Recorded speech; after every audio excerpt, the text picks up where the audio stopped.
Hare Krishna, Krishna Krishna, Hare Hare. Hare Rama, Rama Rama, Hare Hare. Continuing discussion about institutions and institutionalism with special reference to religious institutions, with even more focused discussion of the International Society for Krishna Consciousness, of which I and probably the great majority of the viewers of this talk, viewers and hearers of this talk, are also members of, either closely or less closely or associated with. I'm going to start with a quote from a scholar of religion, not specifically a devotee of Krishna. And you may wonder why I'm doing so, because we're supposed to quote from Gita, Bhagavatam, and all these ancient scriptures. But I'm talking about religion. Talking about religion as the institution of religion rather than the teachings of religion. The institution of religion is something that operates within this material world. It functions according to the rules and norms and mores of this material world. And it is studyable according to the systems of study of this material world, because it follows the same patterns. There is an academic discipline called the Sociology of Religion, because there are certain patterns which can be observed within religious organizations everywhere, at all times, in all places, and all circumstances. The general patterns. And ISKCON, believe it or not, is not independent of these general patterns, because after all, it is composed of people coming from the platform of material consciousness, living within the material sphere, and aiming at that which, through religion, aiming at that which all seekers of transcendental reality or the absolute truth or God have sought since time immemorial. Anyway, the quote I'm going to quote is from Huston Smith, who was, until recently, one of the most famous and respected scholars of religion in the world. Until recently, he died. That's what happened, and it happens to all religious scholars in due course of time. Now, he's a religious scholar whose career was largely predicated on studying. What do religious scholars study? Well, they can study, there are various departments, but particularly the sociology of religion, studying institutional religion, religious institutions. So the very thing that he studied, his conclusion that he came to, or a comment he made, which is nothing earth-shattering, but it's insightful nevertheless. He said, institutions are not pretty. Show me a pretty government. Healing is wonderful, but the American Medical Association? ? Learning is wonderful, but universities? This is coming from a man whose whole career, his whole life was spent in universities. But he takes it, speaking to his audience, which is probably a university audience mostly, he takes it as axiomatic that they will agree with him that universities are not pretty per se. And he goes on to say, coming to his point, talking about institutions in general, the same is true for religion. Religion is institutionalized spirituality. So what he's getting at is that spirituality is good, it's something desirable, laudable, but religion is not desirable, laudable, not pretty, because it is institutionalized spirituality. Now, Srila Prabhupada founded the International Society for Krishna Consciousness. He referred to it in at least 2 letters as a great institution. Srila Prabhupada didn't have a hang-up about the term institution, which is quite often used as a pejorative term to refer to ISKCON or any other religious institution. What's the problem? Oh, that's a big topic. I'll get into it more, but one overarching factor is it's perceived that the institutions deal with formalities, goals of the institution, rules and regulations, and not the individuals who comprise them. That individuals who join the religious institution, in this case, for the sake of realizing religious goals, become subject to the workings and machinations of the institution, and then the goals of the institution, such as we have to collect so many $1 million to build a big temple, or we have to distribute so many books, we have to have a good image in public, and so many goals that the institution may have.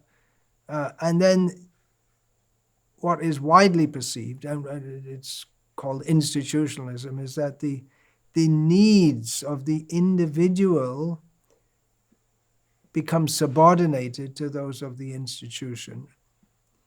Of course, people join an institution for what it's got to, because they perceive that it will fulfill their individual need. But what happens, what's purported to happen, is that the needs of the individual get suffocated, or by saying that, oh, you just follow the institution and your individual need will be automatically fulfilled. But they may not feel like that. The individuals may not feel like that. Recently, I saw a snippet of a discussion taking place. I saw it on YouTube, I believe, in which my godbrother, one of my godbrothers, Garuda Prabhu, who himself is an academic in an institution, a prestigious university in the United States, and he's in the field of religious studies. He was speaking quite animatedly, quite passionately. I'm not saying that in a derogatory way. And feeling, with a lot of feeling, that the discussion was about rules and regulations within society, and Garuda Prabhu said that Srila Prabhupada dealt with us as individuals, not so much as all the rules and the structure and this and that. Well, when I heard that, I disagreed, because I could think of at least one individual who Srila Prabhupada didn't deal with like that, and that was me. And actually, that was the story for most of us, including probably Garuda Prabhu himself, that Srila Prabhupada pragmatically understood that it's not possible for him to deal individually with thousands of disciples. I'm saying Prabhupada didn't deal with me individually, not that he didn't make arrangement for our individual needs, but he did so through the medium of his institution. He delegated power to a responsibility, let's say, to put it more nicely, although power, certainly there.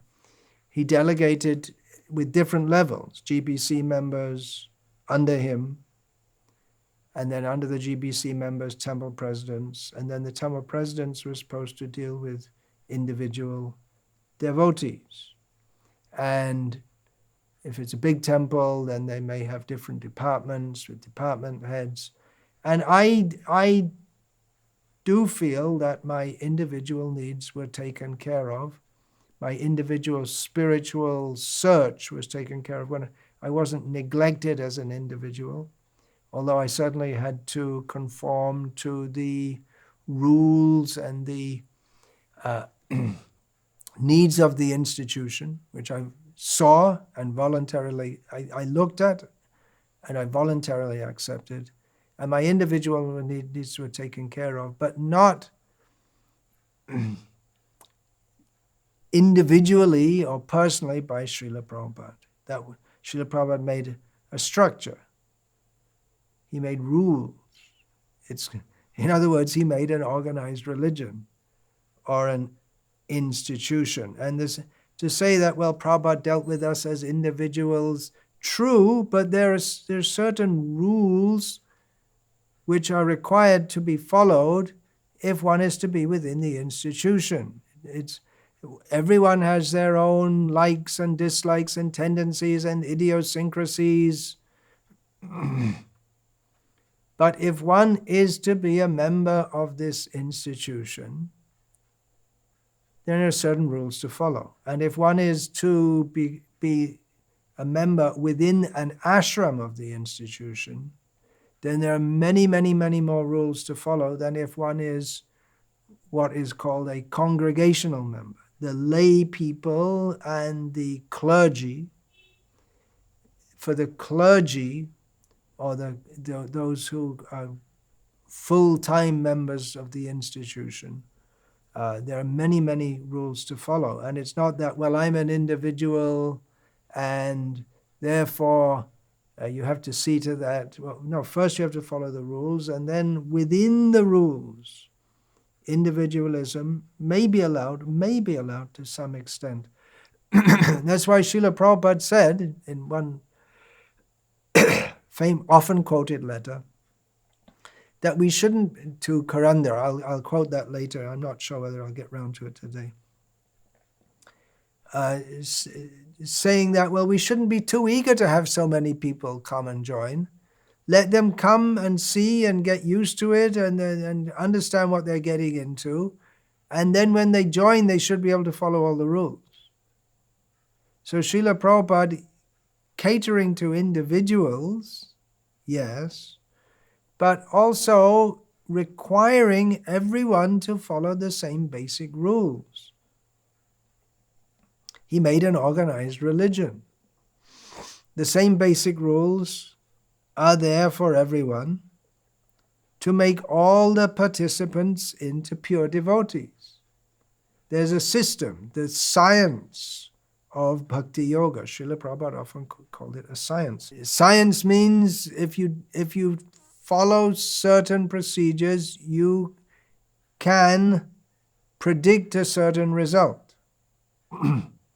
For instance, if you mix alkali with acid, most simple sense, then you, within a medium of water, it's generally understood, there will be effervescence, which means a reaction is going on, some gas is produced, oxygen is released, and a salt and water come out of that. A salt, not salt, but a salt. There are so many different kinds of salts. So it's predictable.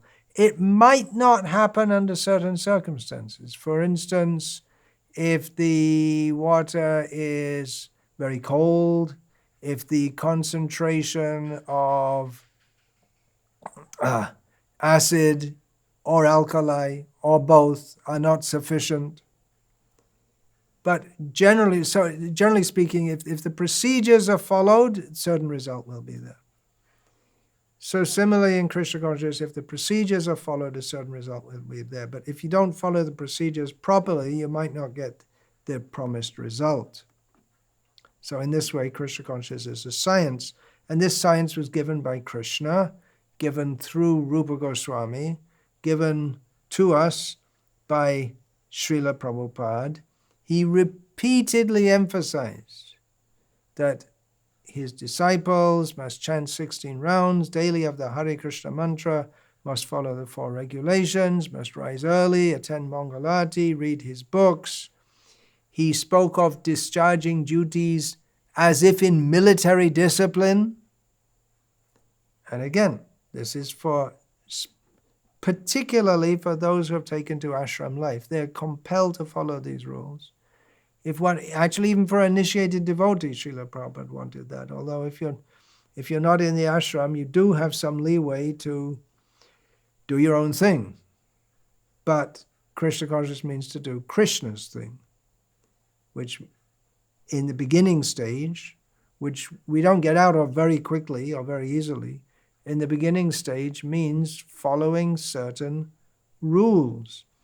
Now, this is very different. This is organized religion, and it's very different to that which persons who disparage organized religion conceive of as actual spirituality.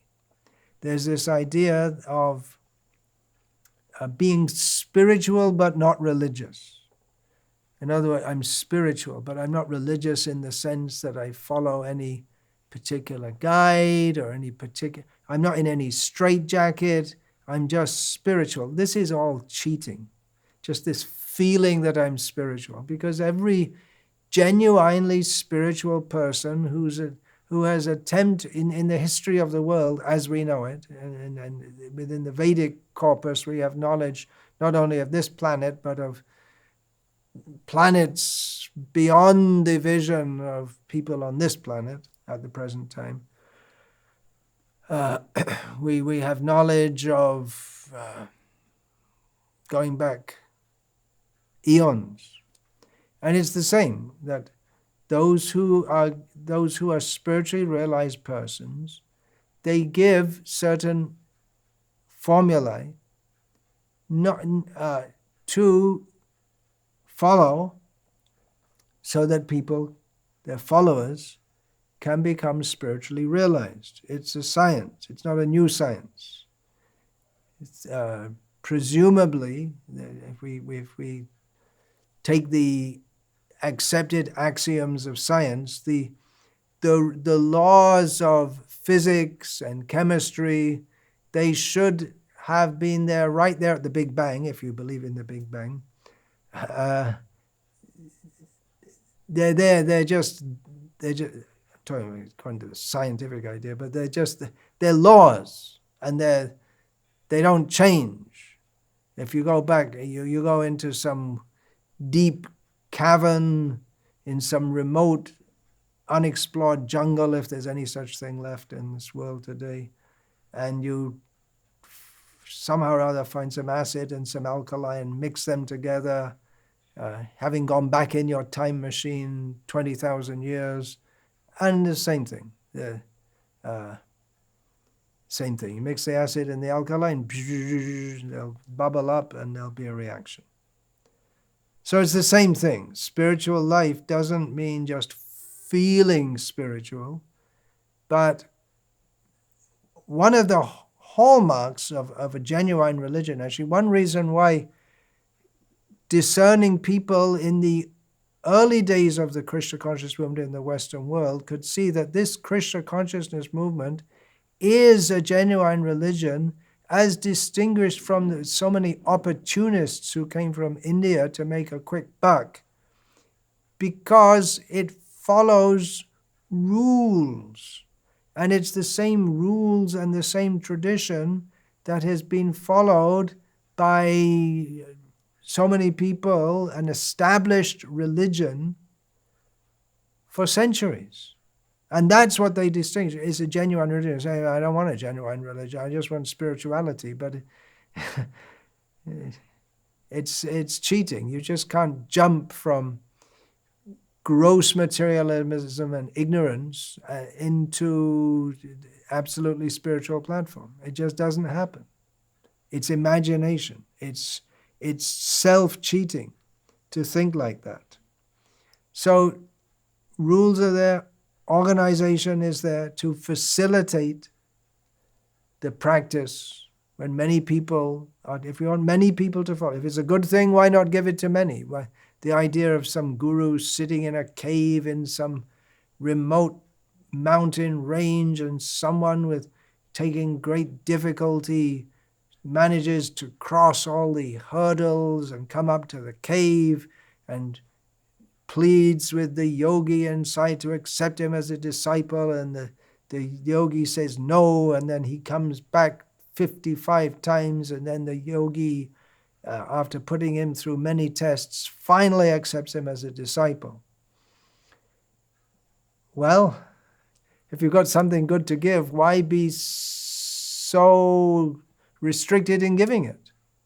Especially we have the Hare Krishna mantra. It can be very easily taken, and Chaitanya Mahaprabhu wanted it spread to every town and village in the world. We don't find advanced hermits in every town and village. In fact, we don't find hermits in any town or village, because that's, by definition, hermits don't live in towns or villages.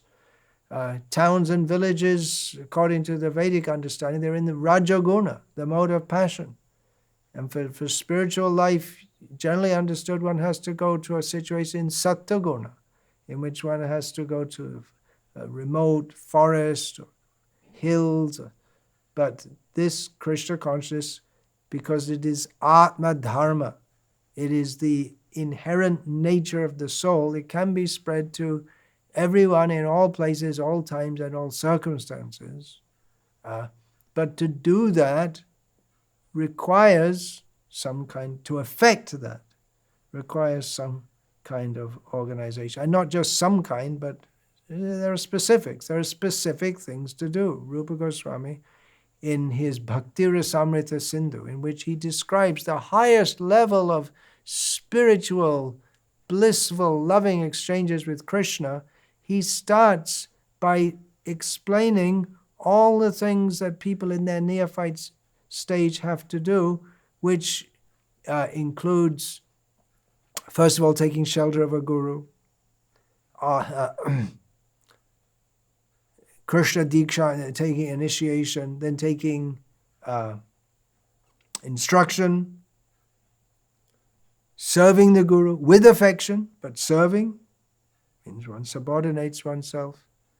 And then there are so many rules he gives that one has to follow. The rules are there. That's unavoidable.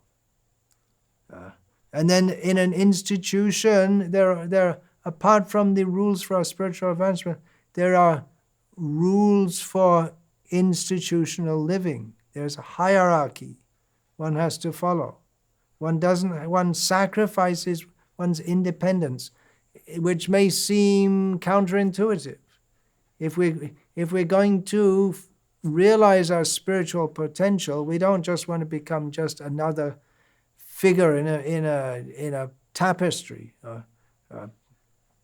There's, just like we see the people, they're all walking in a big city, they're walking on the sidewalk, and just another face in the crowd.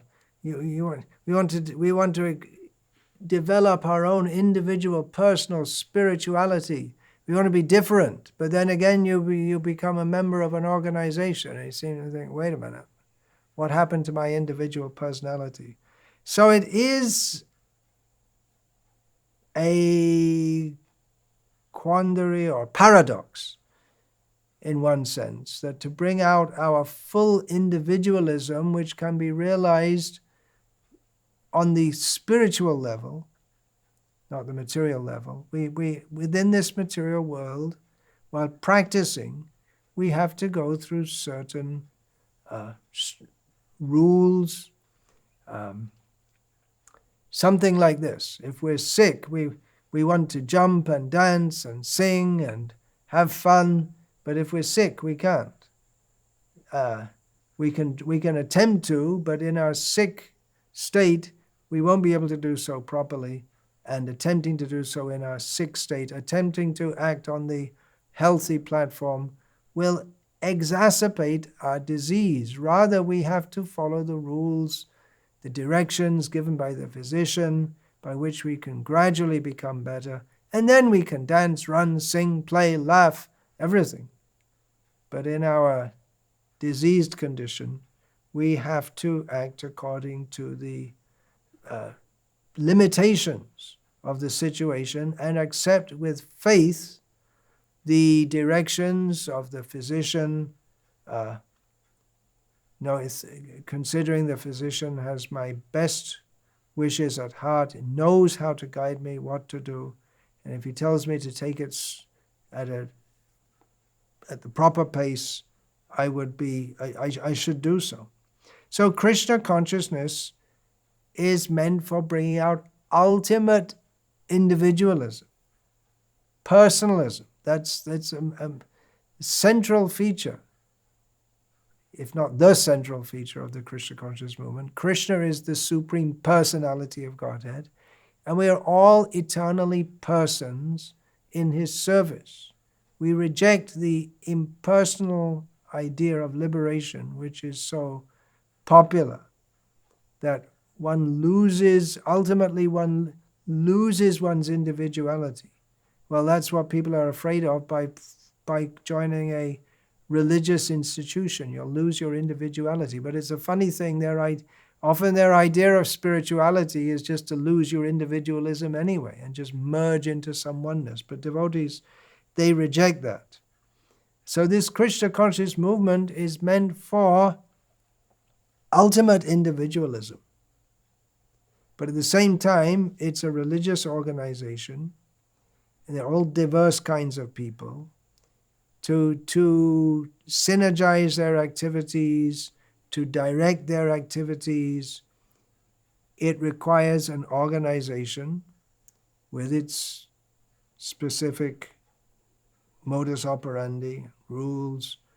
The catch is to keep the institution working to uplift the individual spiritually, rather than just making persons into cogs in a machine.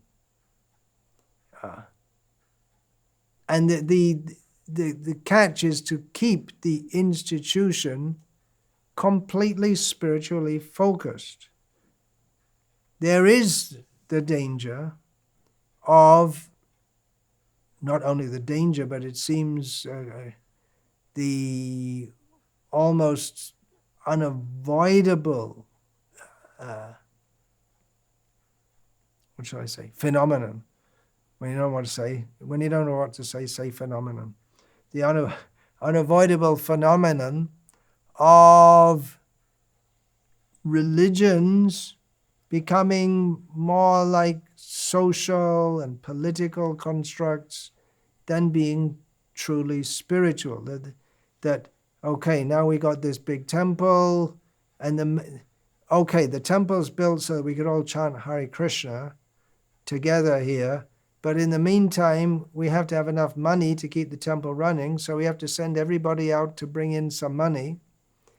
And we can't live here together and chant Hare Krishna unless we have money.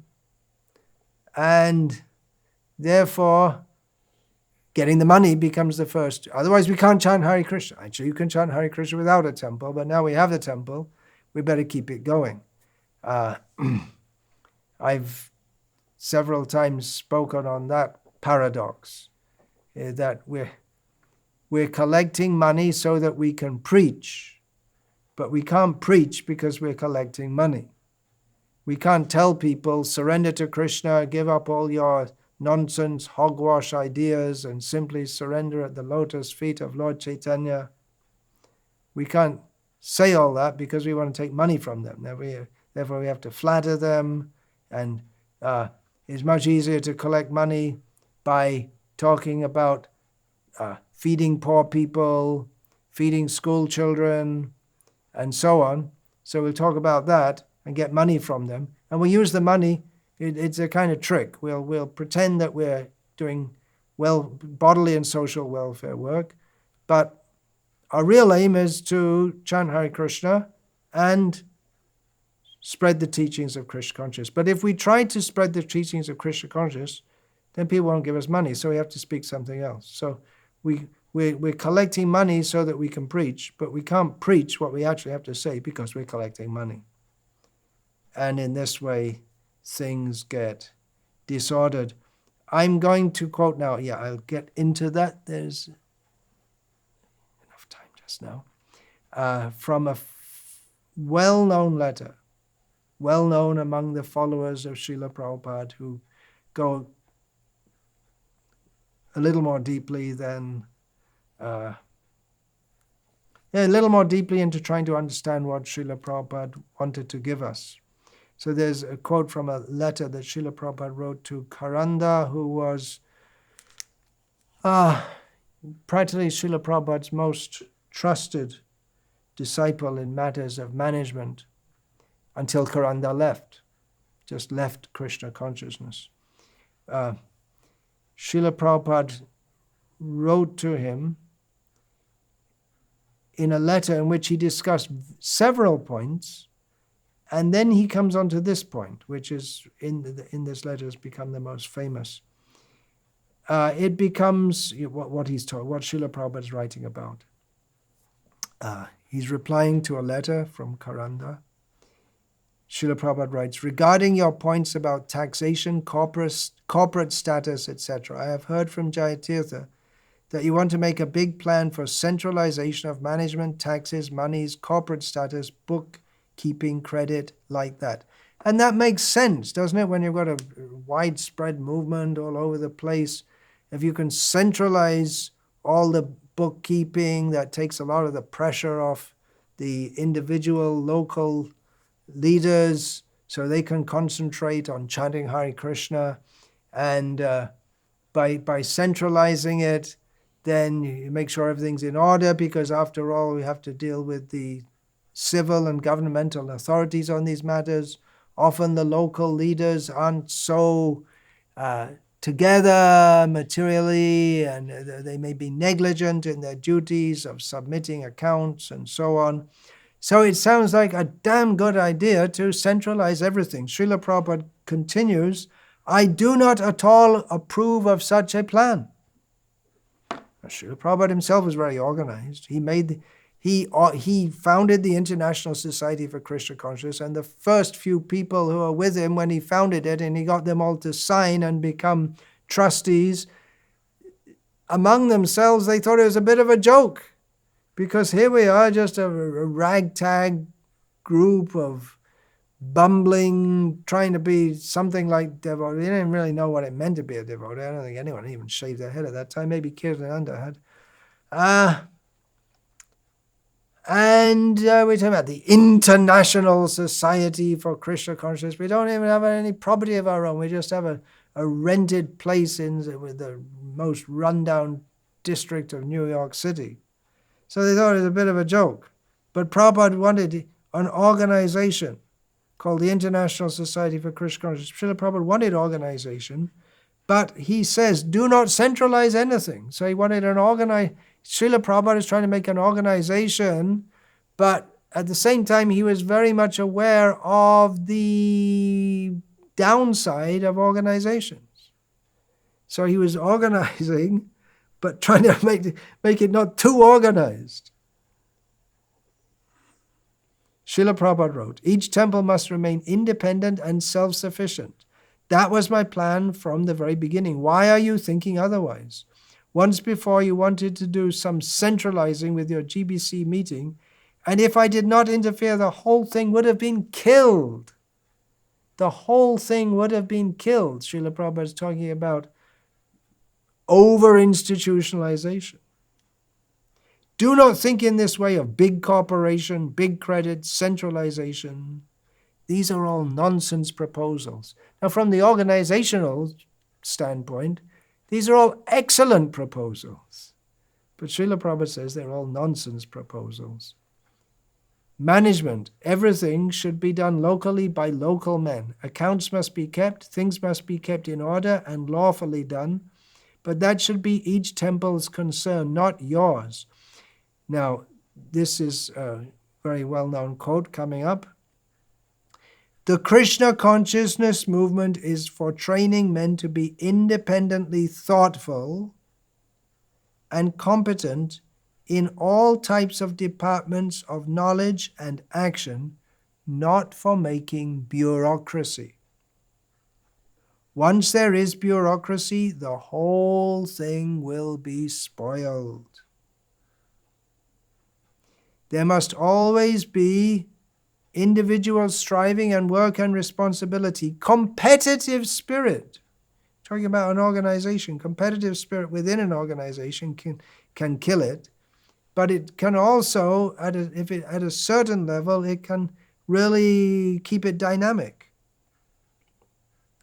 Not that, Srila Prabhupada continues, not that one shall dominate and distribute benefits to the others, and they do nothing but beg from you and you provide. No, never mind, there may be botheration to register each center, take individually a tax certificate, become separate corporations in each state.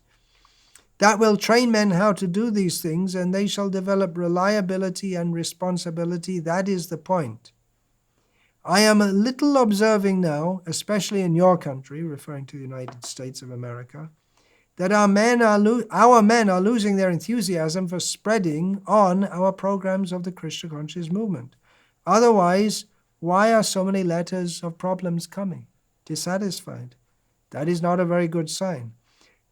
And then Srila Prabhupada immediately detects the problem. The whole problem is they are not following the regulative principles that I can detect. Without this, enthusiasm will be lacking.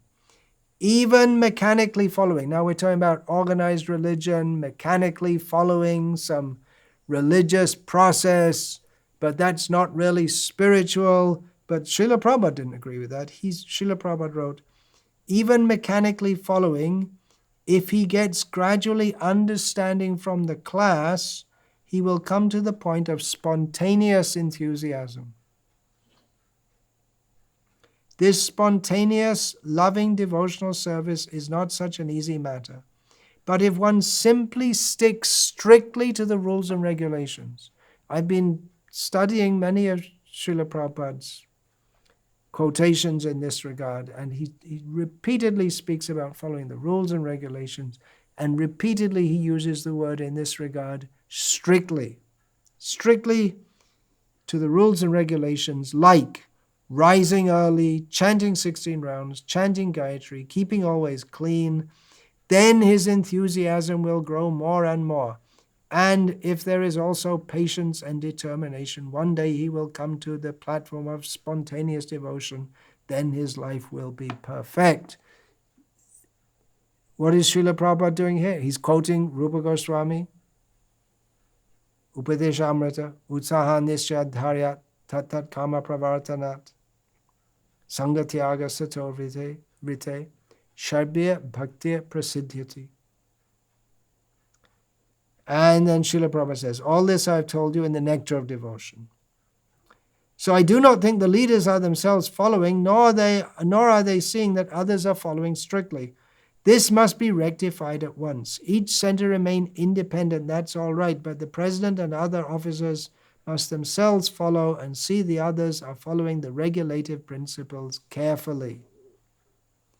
So Srila Prabhupada did want organized religion, but organized to follow the rules and regulations that he gave, very much stressing on the organized religion should most importantly, these rules are required. The basic rules and regulations of spiritual life. And it's not that Prabhupada didn't want the tax returns filled in and all the governmental procedures followed, but he wanted to decentralize this. Then continuing, the president and other officers of each individual temple, Srila Prabhupada's writing about, must themselves follow and see the others are following the regulative principles carefully and giving them good instruction so they may understand nicely why this tapasya is necessary.